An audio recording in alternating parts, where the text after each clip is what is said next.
everybody, and welcome to this author interview. I'm Don Finn. I am past president of COABE, and I also serve as chair of publications, including the COABE Journal. And it's my pleasure today to introduce you to a couple of the authors of one of the articles in our latest edition of the COABE Journal that focuses in on learning differences.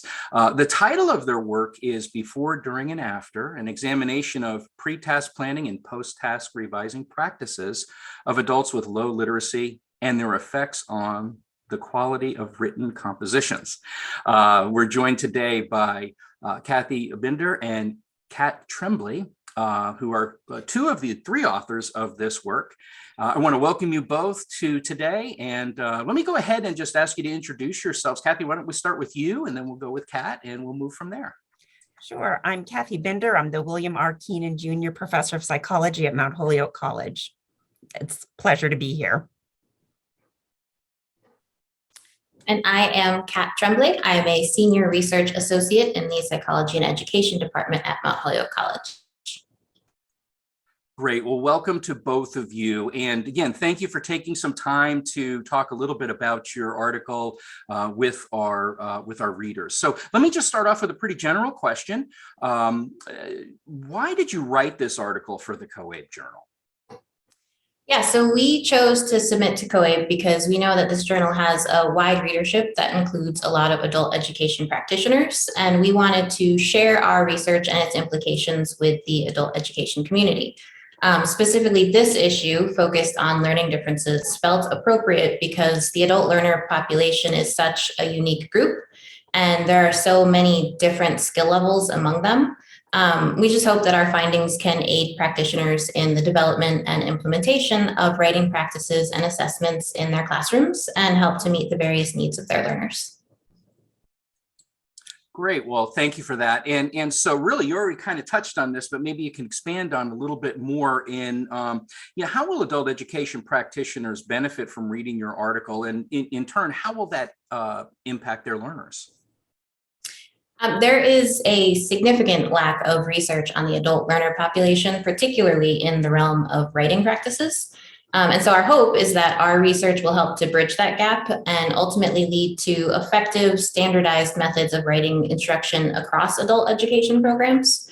Many adult education programs strive to deliver high quality programming with very limited funding and resources. And so we hope that practitioners will view our findings as an additional resource, further contributing to the high quality writing instruction in the classroom and the development of more proficient writers among the adult learner population. All right, great. And so again, somewhat related, but a little bit distinct. What do you hope that the readers will take away from this? Knowing that our readership is not only teachers, but they're administrators, policymakers, and so on. What do you hope they'll take away from this article? Yeah, I think ultimately we hope that readers come away from our article understanding that adult learners display such a vast array of proficiency levels and strengths and struggles, and that it's really critical that practitioners meet them wherever they are in their educational trajectory and help them build a really solid literacy foundation.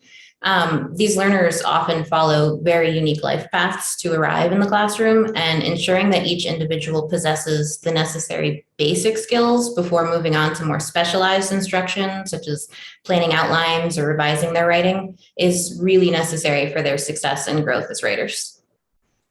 Yeah, and one of the interesting things that we found in this paper is that the before part of that title has to do with the planning that adults do before they begin to write.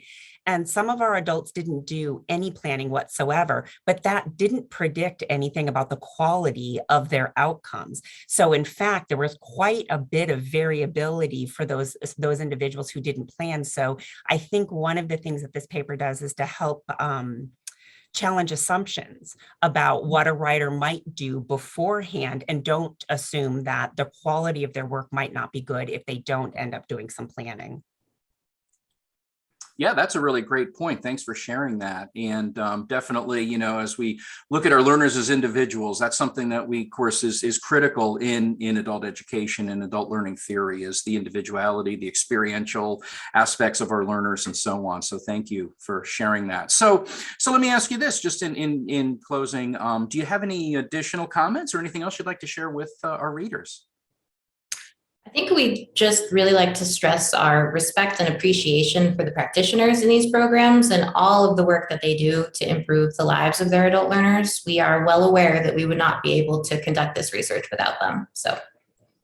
Yeah, and just to echo that, we have a great, if I can do a shout out to our partners in Western Massachusetts, particularly the Valley Opportunity Council.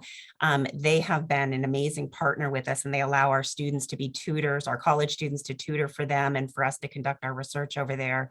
And there are so many dedicated administrators and teachers that we really appreciate, and we've learned a great deal from them and their learners. And so, you know, we really appreciate this reciprocal learning process.